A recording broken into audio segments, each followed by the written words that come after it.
Magandang araw sa inyong lahat. Ako si Luis Fernando Garcia. At ngayon ay susuriin natin ang paksang sa bawat biyahe ang paliparan ay hindi lang daanan. Ito'y isang entablado kung saan ang bawat galaw mo ay pinagmamasdan at ginagabayan. Alamin ang mga patakaran at ikaw ang magiging master ng iyong paglalakbay. Bilang isang flight purser na may 15 taong karanasan, marami na akong nakita sa loob at labas ng eroplano. Ang mga paliparan sa Totoong ay hindi basta-basta lugar kung saan ka naghihintay ng flight. Kontrolado ang lahat. Mula sa pagdating mo hanggang sa pag-upo mo sa eroplano, tahimik kang ginagabayan ng lahat ng nasa paligid mo, kung saan ka lalakad, kung ano ang bibilhin mo, at kung magkano ang gagastusin mo. At narito ang katotohanan na karaniwang nalalampasan ng marami. Hindi ito idinisenyo para tulungan ka, kundi para maimpluwensyahan ka. Kaya't ang mga manlalakbay ay nagbabayad ng sobra nag-aaksaya ng oras at paulit-ulit na nagkakamali. Sa videong ito, matutuklasan mo ang 12 sikreto sa pagbiyahe na hindi lantaran sinasabi ng mga airline at paliparan. Hindi dahil komplikado ang mga ito, kundi dahil sa sandaling malaman mo hindi ka na magpapaloko. At manatili hanggang sa huli dahil ang huling tip ay may kinalaman sa isang bagay na nagawa mo na sa halos bawat flight. At ito ay maaaring tahimik na magdulot sa iyo ng mas malaking gastos kaysa sa iniisip mo. Una, ang libreng shuttle trick na kumakabig sa airport ride-sharing fees. Kapag lumapag ka, pagod ka, bubuksan mo ang iyong telepono at magbubuk ng ride-sharing service. Simple, hindi ba? Ngunit narito ang hindi napapansin ng karamihan sa mga manlalakbay sa sandaling humingi ka ng ride. Mula sa paliparan, nagbabayad ka na ng dagdag.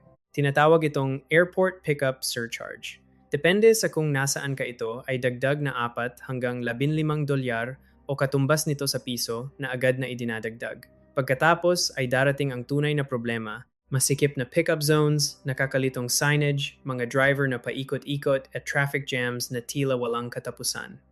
Ang murang biyahe ay mabilis na nagiging nakakainis at labis na mahal. Ngayon, narito ang naiibang ginagawa ng mga bihasang manlalakbay. Hindi nila nilalabanan ang sistema. Lumalabas sila dito. Sa halip na tumawag ng ride sa terminal, sumasakay sila sa libreng hotel shuttle. Ang mga paliparan ay napapalibutan ng mga hotel, Holiday Inn, Best Western Ibis, lahat ay may non-stop shuttle. Official para sa mga guest, ngunit sa totoo lang walang nag-check. Sasakay ka ng ilang minuto, ibababa ka sa isang tahimik na pasukan ng hotel. Pagkatapos ay i-book ang iyong ride mula doon. Walang airport fees, walang kaguluhan, walang kalituhan, at kadalasan mas mabilis ang pickup, mas maganda ang ilaw, mas ligtas ang kapaligiran. Kaya sa susunod na lumapag ka, huwag magmadali mag-book sa loob ng paliparan. Dahil minsan, ang pinakamatalinong galaw ay ang lumayo lang ng kaunti mula sa kinaroroonan ng lahat. Pangalawa, ang nakatagong skip the line security system na pinapansin ng karamihan. Ang seguridad sa paliparan ay kung saan nagsisimulang masira ang mga biyahe. Mahabang pila mga taong nagmamadali sa pagtatanggal ng sapatos, nagtatambak ng mga tray ang mabagal at masakit na pag-usad. At tinatanggap lang ito ng karamihan sa mga manlalakbay dahil iniisip nilang walang ibang paraan. Ngunit hindi iyon ganap na totoo. Sa ilang paliparan, may tahimik na sistema na gumagana sa background na nagpapahintulot sa iyo na ganap na laktawan ang pila. Walang business class ticket, walang elite status, walang TSA, pre-check reservation lang. Ito ay tinatawag na security time slot reservation. Narito kung paano ito gumagana isang araw bago ang iyong flight. Pumunta ka sa website ng iyong paliparan at pumili ng time window para dumaan sa security. Makakakuha ka ng QR code. Pagdating mo, hindi ka sasama sa pangunahing pila. Pupunta ka sa isang hiwalay na lane. I-scan ang iyong code at tapos ka na. Ganun lang. Habang ang lahat ay nakaupo sa likod ng dos-dosenang stressed na manlalakbay patungo ka na sa iyong gate. Ipinatupad na ito ng mga paliparan, tulad ng Heathrow, Amsterdam, Schiphol, Orlando, Seattle, Brisbane, Sydney. Ngunit narito ang kakaibang bahagi, halos walang gumagamit nito. Hindi dahil hindi ito gumagana, kundi dahil bahagya lang itong ipinaalam at sinasadya iyon. Dahil mas kaunting tao ang nakakaalam nito, mas mahusay itong gumagana. Ito ay isang nakatagong fast lane na nakatago sa plain sight. Kaya sa susunod na lumipad ka, hanapin ang pangalan ng iyong paliparan at i-reserve ang iyong security time. Aabutin ito ng 2 minuto ngunit makakatipid ka ng 20 minsan kahit 30 minuto. At sa sandaling subukan mo ito ang pagtayo sa isang normal na pila ng seguridad ay tila ganap na hindi kailangan. Pangatlo, bakit ang kaliwang lane ng seguridad ay halos palaging mas mabilis? Narito ang isang trick na tila hindi dapat gumana ngunit gumagana. Pumasok sa anumang security area ng paliparan at tingnan kung ano ang ginagawa ng mga tao, halos lahat ay pumupunta sa kanan. Nang hindi nag-iisip, nang hindi nag-check instinct lang.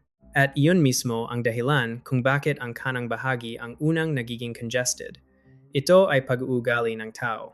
Sa mga bansa kung saan ang mga tao ay nagmamaneho sa kanan o kahit na dahil lang sa karamihan ng mga tao ay right-handed, natural silang gumagalaw sa direksyong iyon. Nakikita nila ang unang bukas na lane sa kanan at ipinapalagay na iyon ang mas mabilis. Kaya sumusunod sila sa karamihan at ang karamihan ang nagiging problema. Samantala, ang kaliwang lane ay madalas na kalahating walang laman, minsan gumagalaw ng 2 beses ng mas mabilis kahit sa peak hours. Nakikita ng mga staff ng paliparan ang pattern na ito araw-araw. Umasa dito ang mga frequent flyer tulad ng isang cheat code. Ngunit ang mga first-time traveler hindi nila napapansin dahil nakatuon sila sa pag-usad hindi sa pagtingin sa paligid. Kaya sa susunod na dumaan ka sa seguridad, huwag lang sumunod sa daloy.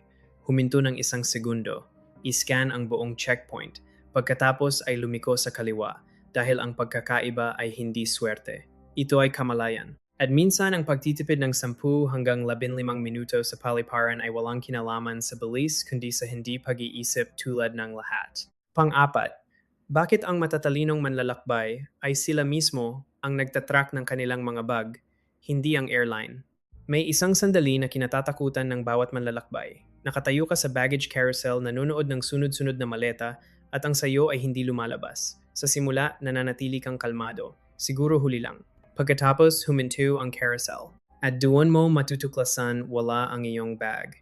Ngayon, narito ang bahagi na hindi talaga pinag-uusapan ng mga airline. Nawawala o naantala nila ang milyon-milyong bag bawat taon. At to-track nila ito para sa iyo. Ngunit ang kanilang mga sistema ay madalas na mabagal luma na antala ng mga oras minsan ay mga araw.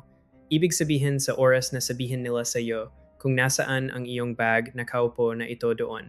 Kaya't ang mga bihasang manlalakbay ay hindi na umaasa sa pag-track ng airline. Sila mismo ang nagtatrack ng kanilang mga bag gamit ang isang simpleng bagay, AirTags o smart trackers. Narito kung paano nito binabago ang lahat. Bago ang iyong biyahe, naglalagay ka ng maliit na tracker sa loob ng iyong maleta sa ilalim ng damit sa loob ng bulsa.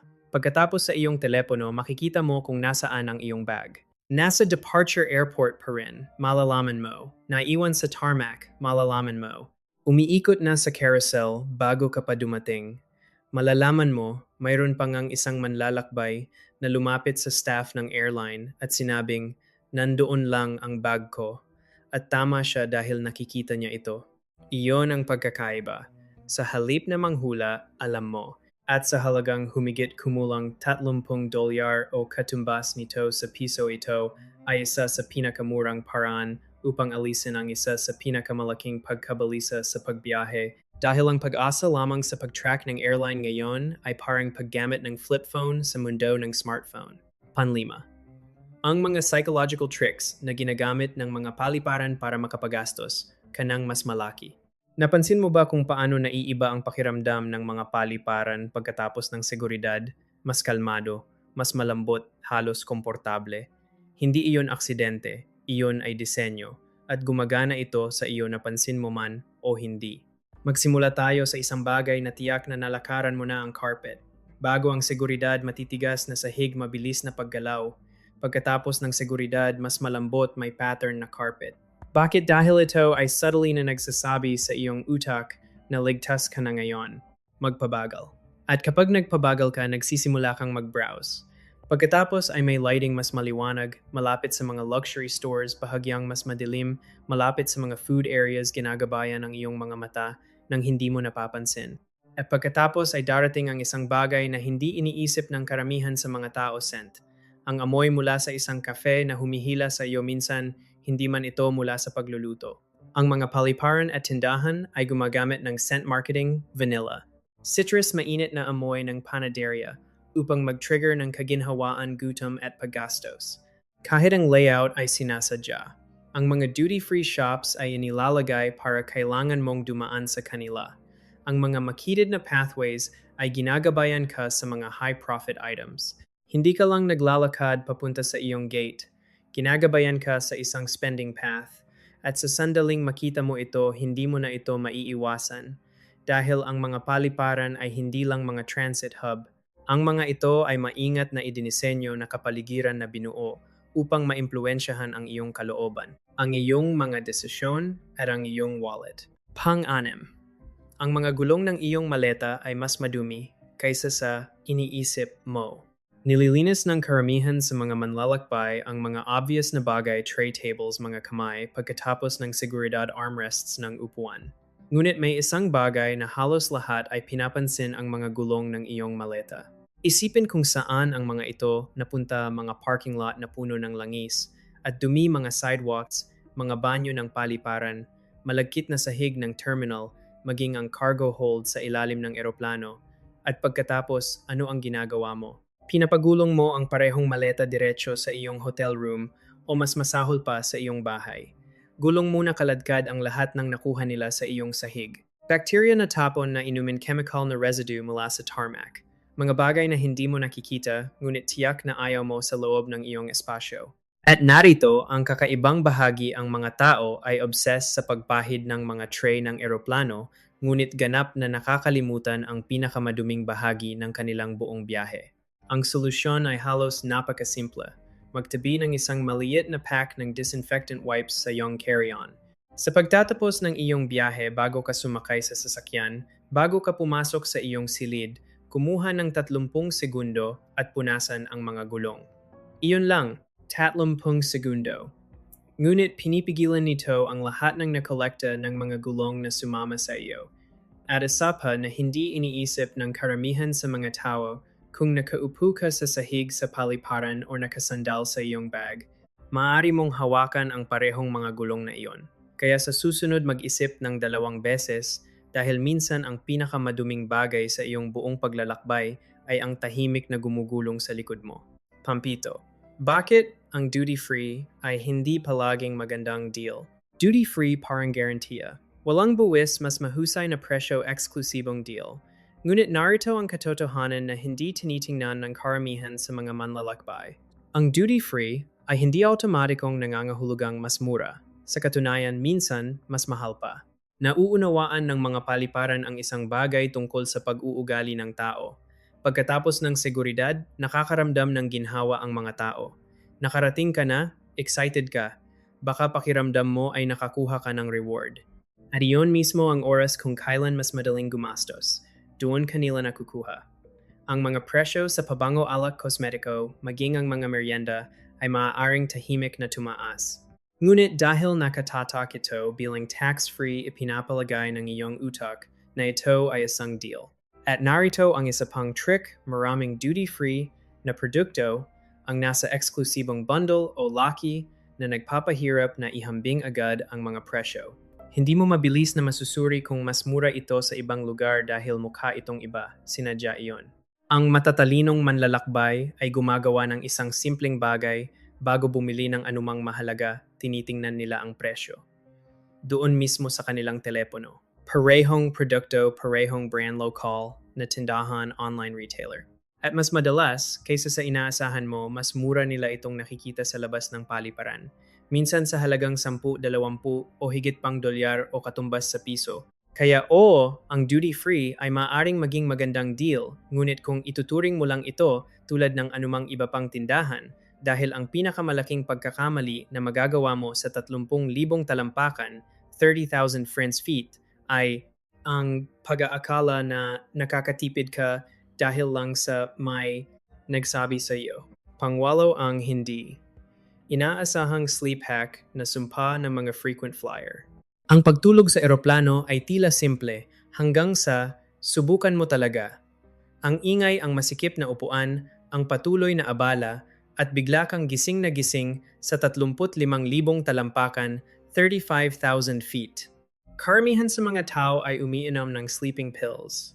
Ngunit narito ang problema, maaari silang magdulot sa iyo ng antok pagkalito minsan mas masahol pa kapag lumapag ka. Kaya ang mga frequent traveler ay nagsimulang gumamit ng ibang bagay. Mass Simple, isang kombinasyon na tila napakapino para gumana valerian root at ASMR.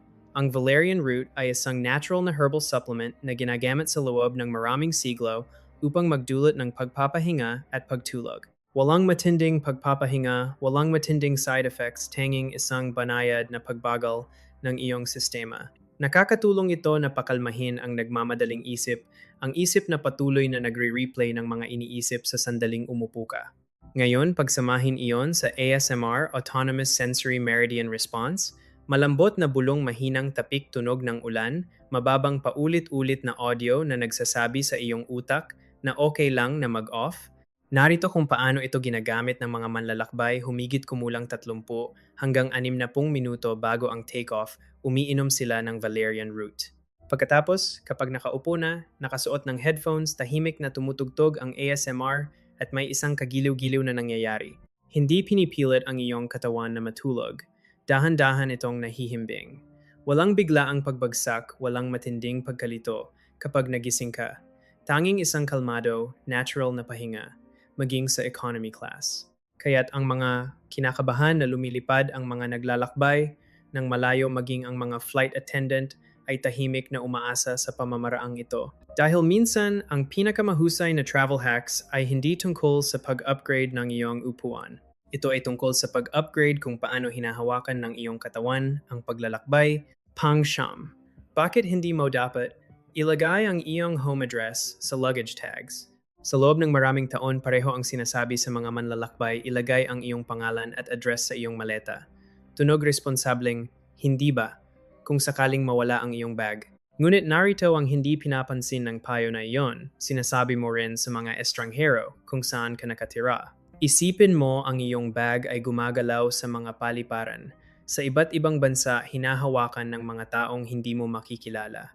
At kung may makakita ng iyong tag, at mapagtanto na naglalakbay ka ng malayo sa bahay, mayroon silang alam pamarahil ay walang tao sa iyong bahay. Hindi ito teorya lamang. May mga tunay na kaso kung saan ang mga manlalakbay ay tinarget at ang kanilang mga bahay ay pinasok habang sila ay nasa bakasyon pa lahat dahil sa sobrang impormasyong ibinunyag ng kanilang maleta. Hindi ito madalas mangyari, ngunit kapag nangyari ito, hindi ito random. Ito ay maiiwasan. Kaya ano ang dapat mong gawin sa halip panatilihin itong simple, ang iyong pangalan, ang iyong numero ng telepono, ang iyong email. Sapat na iyon para sa mga airline o isang mabuting tao na makipag-ugnayan sa iyo kung nawala ang iyong bag, ngunit hindi nito inilalantad ang iyong eksaktong lokasyon. Mas mabuti pa gumamit ng QR code tag o isang secure tracking service na nagtatago ng iyong mga detalye ng pribado. Dahil ang iyong maleta ay hindi lang nagdadala ng iyong mga damit. Nagdadala ito ng iyong impormasyon at mas kaunti ang iyong ilantad, mas ligtas ka. Pansampu. Bakit ang mga maagang flight ay tahimik na nagbibigay sa iyo ng kalamangan? Karamihan sa mga tao ay iniiwasan ang mga maagang flight.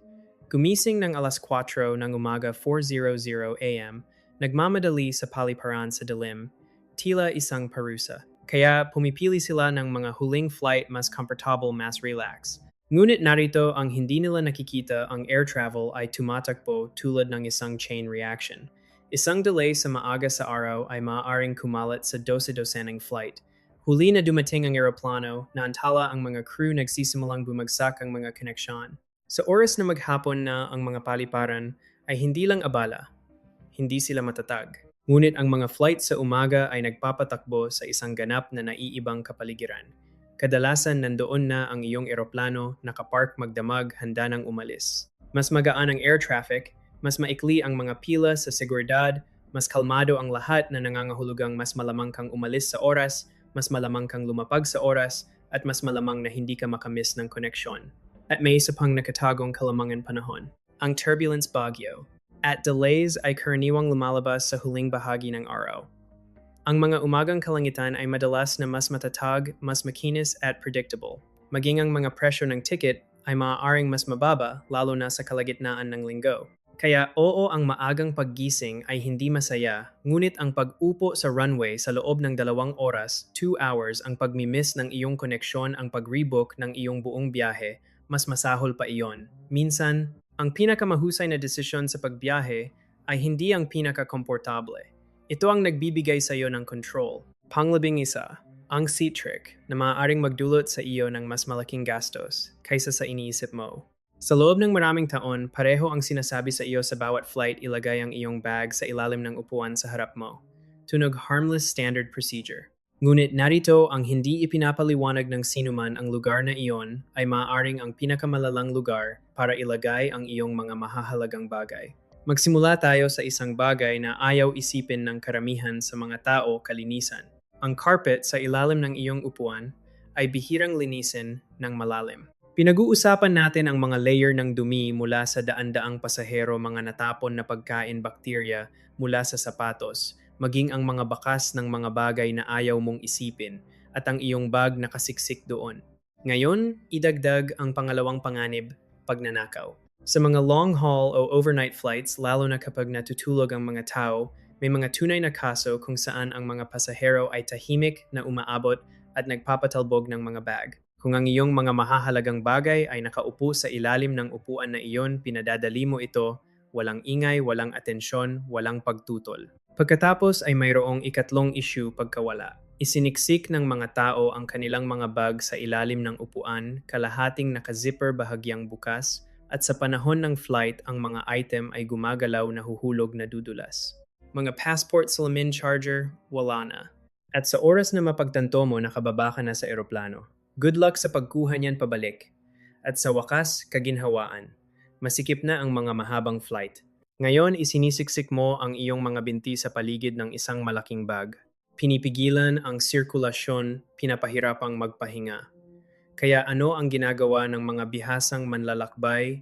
Inihihiwalay nila ang kanilang mga mahahalagang bagay. Isang maliit manipis na pouch sa ilalim ng upuan, ang mga pangunahing bagay lang, charger, gamot, earbuds, tubig. Lahat ng iba pa sa overhead bin o mas mabuti pa nakasecure. Ang ilan ay gumagamit ng clip o carabiner para ikabit ang kanilang bag sa frame ng upuan habang natutulog. Kaya walang gumagalaw, walang nawawala, dahil hindi lang ito tungkol sa kaginhawaan. Ito ay tungkol sa kamalayan. At ang mga taong naglalakbay ng maayos ay hindi ang mga sumusunod sa bawat tagubilin ng bulag. Sila ang mga nakakaunawa kung aling mga tagubilin ang may nakatagong panganib. Panglabindalawa, ang invisible upgrade trick na sana ay hindi mo pansinin ng mga airline. Iniisip ng karamihan na swerte lang ang mga upgrade, makakakuha ka o hindi.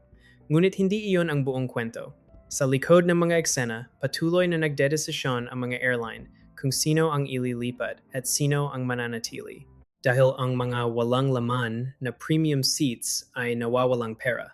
Kaya kapag hindi puno ang mga flight, tahimik na naghahanap ang mga airline ng mga pasahero na i-upgrade, walang anunsyo, walang pampublikong alok, tahimik na desisyon lang. At narito ang mas nakaka-impluwensya dito, kaysa sa iniisip ng mga tao ang oras ng pag-check-in, kung paano ka nakikipag-ugnayan sa staff, kung gaano ka ka-flexible at kadaling ilipat. Kaya't ang mga bihasang manlalakbay ay hindi masyadong maagang nag-check-in at hindi rin sila naghihintay hanggang sa huling segundo.